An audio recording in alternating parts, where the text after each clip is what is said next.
Hello guys, আসসালামু আলাইকুম। কেমন আছেন সবাই?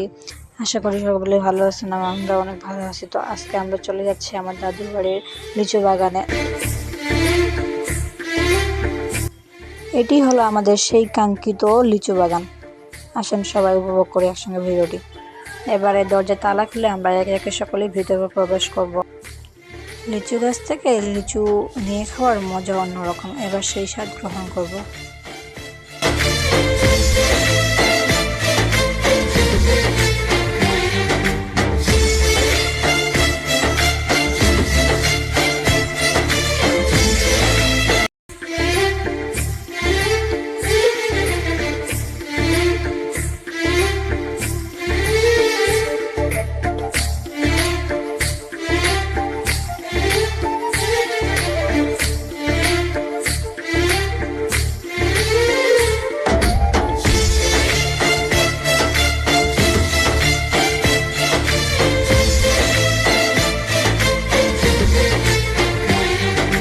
আমরা ফাইনালি এতগুলো লিচু সংরক্ষণ করতে সক্ষম হয়েছি।